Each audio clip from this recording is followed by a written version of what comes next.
Angle of friction कहते हैं। ठीक है जी, this is called angle of friction.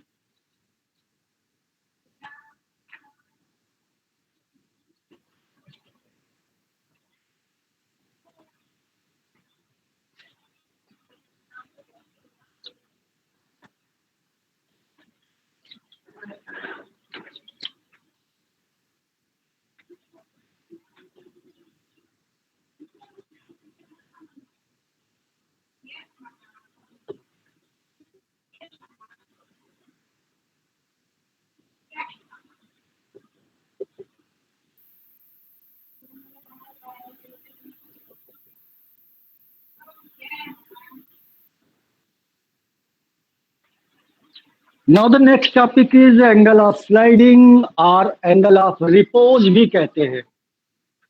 मेरे हाथ में एक बुक है, अभी ये हॉरिजॉन्टली रखा हुआ है, आप देख रहे हो। इसके ऊपर हमने मार्कर पेन रख दिया, जरा ध्यान से देखना इसको। ये मार्कर पेन रखा हुआ है, हम इसकी एंगल को एंगल इंक्लाइन करने जा रहे हैं बुक को। आप देखो कि जैसे जैसे एंगल बढ़ता जा रहा है, एक ऐसा इंस्टेंट आएगा, it is just start to slide that angle at which, अगर हॉरिजॉन्टल ये थी, ठीक है, अगर आप देखो तो ये हॉरिजॉन्टल लेवल आएगी इसकी, ठीक है, आई थिंक अब दिख रहा होगा शायद आपको, ये हॉरिजॉन्टल लेवल बनी। इस एंगल पर वो स्लाइड करने की कोशिश करती है, यानी किसी इंक्लाइन प्लेन का वो मिनिमम एंगल जिस पर कोई object just at the verge to slide, that is called sliding angle और एंगल ऑफ रिपोज कहलाएगा। यानी किसी भी ऑब्जेक्ट को अगर आप इंक्लाइन प्लेन पर रखते हो, ये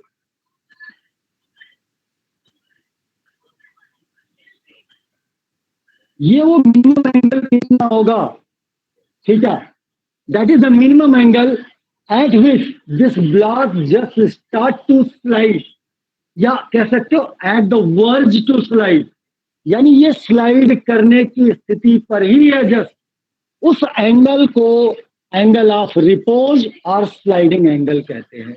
अब जरा इसको भी कैलकुलेट कर ले।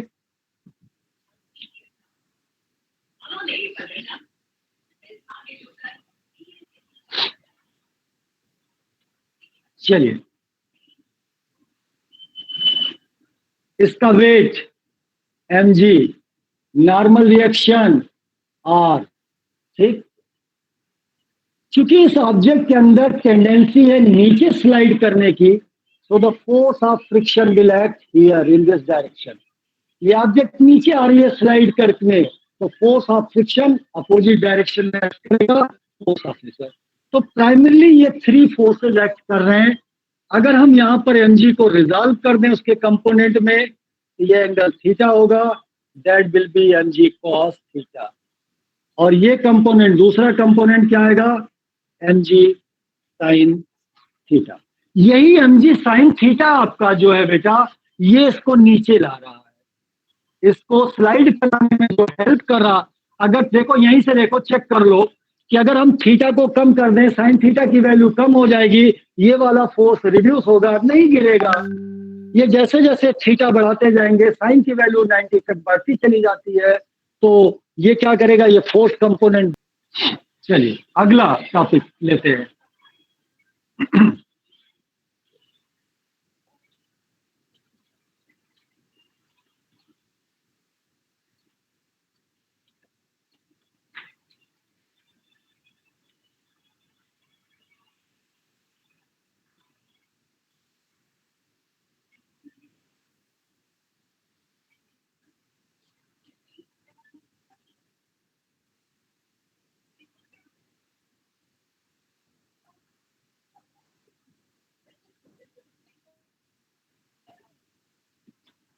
अभी तक तो बॉडी इक्विलिब्रियम में थी, अब कोई एक रफ इंक्लाइंड प्लेन है, ये इंक्लाइंड प्लेन है, सपोज कर लो इसकी इंक्लाइनेशन थीटा है, इसके ऊपर कोई एक ऑब्जेक्ट रखा हुआ है, और जैसा कि क्वेश्चन में दिया गया है, डाउन एक्सेलरेट कर रही है, एक्सेलरेटेड इन डाउनवर्ड डायरेक्शन।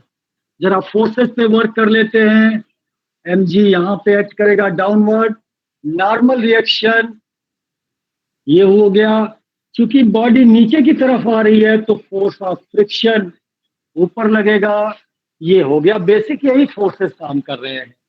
अब जरा इसको रिजॉल्व करते हैं इसके कंपोनेंट्स में। तो अगर ये थीटा है तो ये भी थीटा आएगा, एम जी कॉस थीटा, और इधर आ जाएगा इसका component M G sine theta.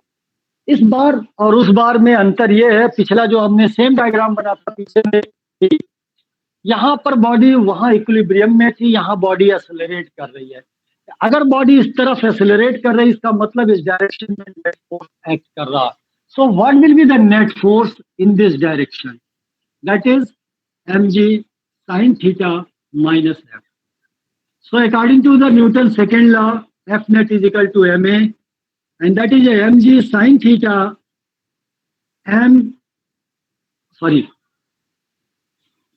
minus f equal to M A. ठीक। दूसरा आपके पास क्या बन रहा कि r इक्वल टू, क्योंकि बॉडी अपवर्ड या डाउनवर्ड मोशन नहीं है तो ये वर्टिकल इसका इक्विलिब्रियम में है, तो r इज इक्वल टू हम लिख सकते हैं एम जी कॉस थीटा। यहाँ पे आइए वापस, M G sine theta minus F की वैल्यू होती है mu R M A. R की वैल्यू यहाँ ऑलरेडी इस केस के लिए पता है, M G sine theta minus mu, R जो है एम जी कॉस थीटा है, equal to M A. M अगर आप ध्यान से देखो तो कॉमन होके कैंसिल हो जा रहा है। So acceleration A is equal to G sine theta minus mu cos theta. That will be the acceleration in the body. इस ब्लॉक में जो डाउनवर्ड एक्सेलरेशन होगा वो that will be G sine theta minus mu cos theta. ठीक है। और कुछ लोग जो कोचिंग और ये सब को पढ़ रहे होंगे, जहाँ पे नहीं होता अक्सर टीचर को दिखाया होगा इस तरफ एक्सेलरेशन डायरेक्टली लिख देते हैं जी साइन थीटा। वो कारण यही है, वो अक्सर रिजल्ट नहीं करते, इधर डायरेक्टली बोल देते हैं जी साइन थीटा इधर एक्ट करेगा एक्सेलरेशन इन द इंक्लाइन पे। फ्रिक्शन को हटा दीजिए, अगर ये स्मूथ सरफेस है फ्रिक्शन नहीं कंसीडर कर रहे, अगर कोई बॉडी इंक्लाइन प्लेन पर आ रही है एक्सेलरेट करके आ रही है तो इधर जो एक्सेलरेशन का कंपोनेंट होगा वो जी साइन थीटा होगा ऑलवेज। तो अक्सर आपके कोचिंग में जो टीचर मैकेनिक्स पढ़ाते हैं वो यही बता देते हैं कि भैया इधर तो जी साइन थीटा से बॉडी एक्सेलरेट हो रही है। क्यों हो रही है यहाँ देखा, म्यू अगर जीरो कर दें तो बचेगा क्या? म्यू जीरो करने का मतलब है कि हम कोफिशिएंट ऑफ फ्रिक्शन पे बात नहीं करना चाहते हैं, यानी फ्रिक्शन इन्वॉल्व नहीं कर रहे हैं। और जब फ्रिक्शन नहीं करेंगे तो अगर कोई ब्लॉक ऐसे रखा है तो इस तरफ जो है एक्चुअली जी इधर होता, अगर ऐसे सीधा गिरता, कोई बॉडी सीधा फॉल करती है तब जी होता है, लेकिन अगर बॉडी इधर फॉल कर रही है इंक्लाइन प्लेन पे फॉल कर रही है तो इस तरफ जो एक्सेलरेशन होगा वो जी साइन थीटा होगा। ठीक है, तो ऐसे भी देख सकते हो इन सब चीजों को। हाँ, म्यू जी छोड़ दिया क्या मैंने? ये जी है यार। Yes sir. M M M कटा, यहाँ जी है ना, यहाँ भी जी है देखो। ठीक है, जी कॉमन ले सकते हो जैसी इच्छा करे आपको। चलिए,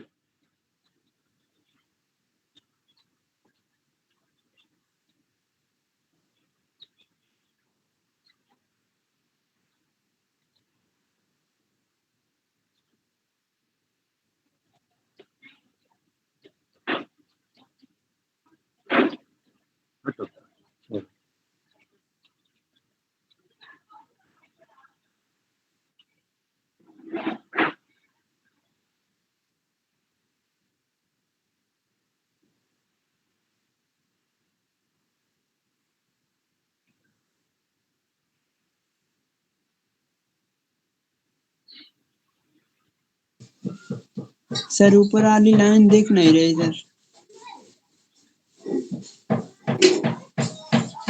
अब देखिए, यस सर।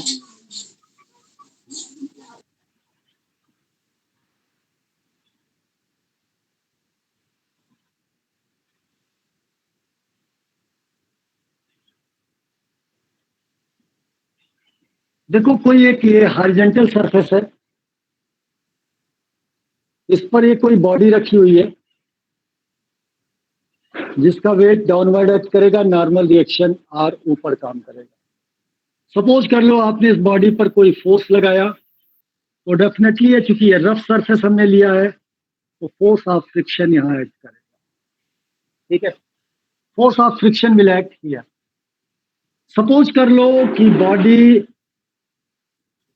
यूनिफॉर्म मूव कर रही है, क्योंकि वर्क डन निकाल रहे हैं, एक्सेलरेशन नहीं निकाल रहे हैं। बॉडी यहां से डिस्प्लेस होकर के यहां चली जाती है, let the displacement is D.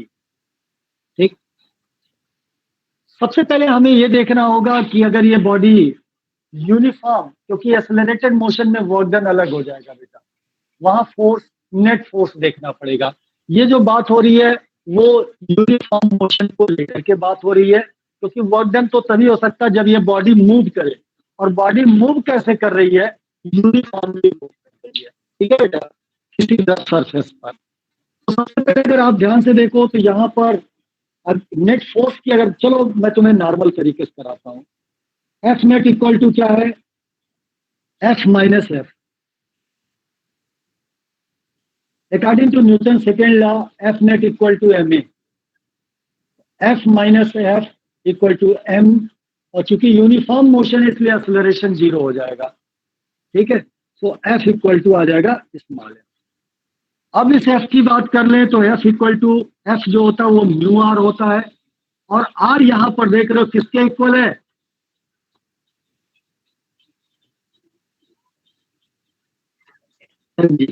तो जो फोर्स आपकी लग रही इस बॉडी पर वो कितना हो गया, F equal to mu M g. तो work done is equal to क्या होता है, force into displacement. Work done force हो गया तुम्हारे पास म्यू एम जी, डिस्प्लेसमेंट हो गया डी। तो ये वर्क डन आ जाएगा किसी बॉडी को अगर हम मूव करा रहे हैं हॉरिजॉन्टल सरफेस पे, if we are considering the friction. ठीक है, तो ये उसकी आ जाएगी। इस तरीके से वर्क डन आने हॉरिजॉन्टल सरफेस पे देखेंगे। अब इसी केस को बदल करके इंक्लाइन प्लेन पे भी देख सकते हैं। हम इसको इंक्लाइन प्लेन पे भी बॉडी को मूव कराएंगे। जब भी वर्क डन निकालते हैं हमेशा ध्यान रखना, बहुत रेयरली एक्सेलरेट भी कर सकती है। I am not saying that the body may not accelerate. ये बॉडी एक्सेलरेट करेगी तो आपका जो फोर्स आएगा फिर वो नेट फोर्स निकालना पड़ेगा, this will be the net force. वो फोर्स यहां पर एक्ट करेगी इस जगह पे, एफ माइनस एफ एक्ट करेगी। ठीक है, बट वर्क डन के केस में कॉम्प्लिकेशन नहीं होता है, वो सिंपली होता है कि बॉडी यूनिफॉर्म मूव कर रही, तब वर्क डन निकाला जाता है। ठीक है, क्योंकि कुछ बच्चे पता नहीं पहुंचे कि नहीं पहुंचे, बट मेरे दिमाग में आता है कि ये वर्क डन, भाई वर्क डन क्या होता है, अगर body get displace from one point two another. अब डिस्प्लेस यूनिफॉर्मली भी हो सकती है, नॉन यूनिफॉर्मली भी हो सकती है। नॉन यूनिफॉर्म आ गया तो इसका मतलब एक्सेलरेशन आ गया। ठीक है, तो लेकिन वर्क डन की केस जब भी करते हैं वो यूनिफॉर्म मोशन को लेकर के ही होता है। सर सूडो नहीं लगेगी नॉन यूनिफॉर्म में? सूडो फोर्स कौन सी लगा दोगे बेटा, कौन सी सूडो फोर्स लग जाएगी बताओ तो।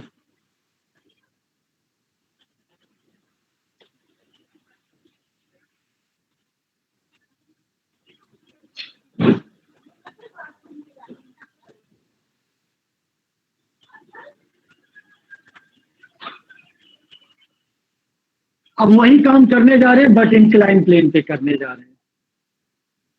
सेम, ये आपका इंक्लाइन प्लेन है, ऑब्जेक्ट यहां था, आपने इसको फोर्स लगाया और ये ऑब्जेक्ट डिस्प्लेस होकर के यहां आ गई।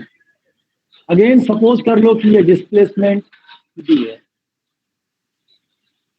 ठीक है, आपने यहां पर एफ फोर्स लगा रखा है। सबसे पहले बॉडी का weight M G, normal reaction R, इसका ये component M G cos theta, ये थीटा आएगा, और दूसरा component M G sine theta, ये कंपोनेंट लगे। अगेन फिर वही बात आती है, अगर नेट फोर्स की बात करें तो F net equal to F minus M G sine theta. अच्छा, एक चीज छोड़ दिया मैंने, force of friction, sorry, body अगर इधर मूव कर रही है तो फोर्स ऑफ फ्रिक्शन भी इधर एक्ट करेगी। तो क्या क्या हो जाएगा बेटा, जगह कम पड़ रही है। तो net force F net equal to क्या आएगा, एफ माइनस, कौन कौन माइनस होंगे, एम जी साइन थीटा और F, M G sine theta और एफ, ये माइनस हो, ये बॉडी पर नेट फोर्स एक्ट कर रही है आगे की डायरेक्शन में। लेकिन जैसा कि मैंने कहा कि F net equal to M A, और ये एफ ब्रैकेट ओपन कर लो, एम जी साइन थीटा और minus F equal to M into A zero होगा, वर्क डन निकाला जाता है विदाउट एक्सेलरेशन के। तो एफ इक्वल टू आपके पास आ जाएगा M G sine theta plus small, ठीक है। एफ क्या है तुम देखो यहाँ पर, एम जी साइन थीटा और ये एफ है म्यू आर, आर की वैल्यू दिख रही है क्या है यहाँ से, तो F equal to M G sine theta plus mu M G cos theta, ये आपका फोर्स आ गया जो अप्लाइड फोर्स था। Then work done is equal to क्या होता है बेटा, force into displacement, work done, ये फोर्स आ जाएगा पूरा का पूरा ब्रैकेट, और डिस्प्लेसमेंट कितनी है, डी हो जाएगी, ये वर्क डन हो जाएगा, दैट विल बी हियर। ये आपकी फोर्स है यहाँ पे आ गई और डिस्प्लेसमेंट इसमें बॉडी पे डी है, तो वर्क डन भी निकाल सकते हो आने rough incline plane in upward direction, ऐसे डाउनवर्ड डायरेक्शन में भी आप निकाल सकते हो अगर वो यूनिफॉर्मली मोशन पे आ रही है। सो यू में डिटरमाइन वर्क डन, चाहे वो डाउनवर्ड डायरेक्शन में हो चाहे अपवर्ड डायरेक्शन में हो, किसी भी डायरेक्शन में हो, यू में डिटरमाइन इट, ठीक है। तो इस तरीके से वर्क डन निकाला जा सकता है। तो आपके सिलेबस में इतनी बातें हैं, इससे ज्यादा दी नहीं गई है। अब आती है एक क्वेश्चन, थ्योरेटिकल टाइप का क्वेश्चन आ जाता है इसमें।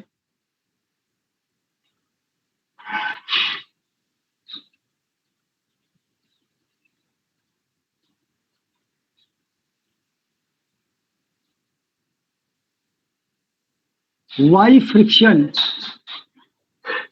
is necessary evil?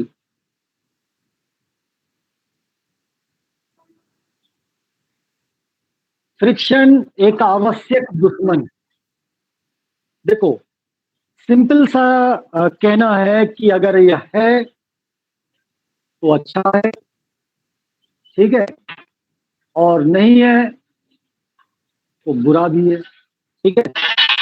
तो दोनों, और है तो भी बुरा है, नहीं है तो भी अच्छा बुरा दोनों है।